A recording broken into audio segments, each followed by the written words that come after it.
Working with the mayor and his administration has been incredibly easy. It's been outstanding having a mayor who understands how important young professionals are in downtown Utica and pushing that growth for him. Our company doing the transformation at Broad Street was significant and showed that there was room for it in central New York, in Utica in particular, and in the downtown area to get young professionals down there. Rob Palmieri and his administration, they understand full well how important it is for Utica to get those young professionals back downtown. All growing up, Utica has always been a great place to be from. It's never been a great place for a young professional to actually be. And we finally have that momentum with Mayor Palmieri where he understands and he helps push and supports entrepreneurs in any way that he can to help you get downtown to be the type of place where young professionals are going to want to live, work, play, and do all of those things. With our building, with the Landmark building in particular, Rob Palmieri sought us out because he knew that we had the resources and the means to do what it was going to take a building that was in such disrepair and bring it to the condition that it's in. Utica has always been the type of city that has something going on, then nothing going on, then something going on, then nothing going on in all of its buildings. And the mayor has really pushed towards getting those buildings back filled with tenants that are business and getting the foot traffic downtown. You're seeing less and less vacant buildings downtown, especially on the Genesee Street corridor. You need to have competition downtown. There's plenty of food service establishments and other establishments downtown that need a little refreshing. And by having competition come in, it's kind of that kick that other places need. Rob Palmieri called me and my dad. He came and met us at 421 Broad Street, and we took a ride over to here. Rob Palmieri saw the Landmark building, knew what he wanted to do in the city, and knew that we were the ones to do it. Rob Palmieri knows what needs to get done, and he's not afraid to do it, and he's willing to risk his reputation, and I don't think the city could move forward without Rob Palmieri. This business started when my great-great-grandfather came from Lithuania in 1885, and he started collecting scrap metal just to put food on the table.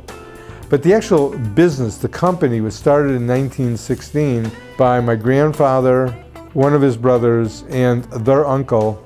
And they started in 1916 with a horse and a cart.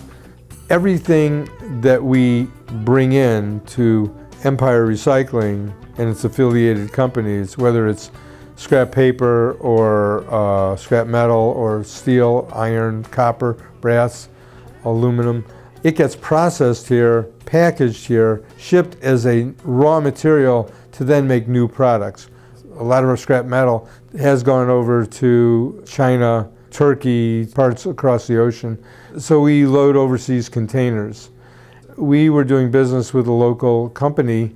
They were trucking our containers to the pier in New York and New Jersey to be shipped overseas. And at one point we just said, why don't we just purchase the company? And so that's what we did. So a number of months ago, maybe as long as a year ago, I think at this point, when we were discussing the Leland Ave property with the mayor, Mayor Palmieri, we came up with a mutual idea of taking a small parcel of our property, which we had over by the harbor, and exchanging it for the parcel that the city owned on Leland Ave. That helped us both out because we needed more acreage to park our trailers and trucks, and we're giving up a small parcel of land over by the harbor, but the city needs that as they are developing the harbor and they need it for parking for tourists. It was a win-win situation for everybody.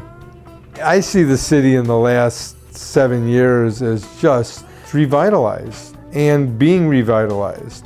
It's wonderful. I was going to say he was like the Donald Trump of Utica, you know, making Utica great again. I think this is the first time that any mayor set up a committee to do this thing, set up a board.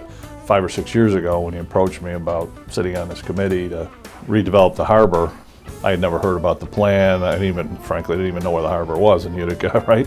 So we put a board together and we hired some consultants and we did all this background work that took 5 years where nobody thought anything was really going on, but behind the scenes there was a lot going on, all supported by the mayor and his staff.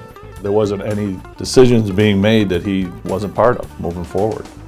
The biggest eyesore over there for the longest time, if everybody remembers, is you take the John Street Bridge, there's all those trailers over to the right. So the mayor cut a deal with Mr. Kowalski to swap some land out so we could move those trailers off that site over to Leland Ave, and now that site's available for the development of the recreational fields on the south side.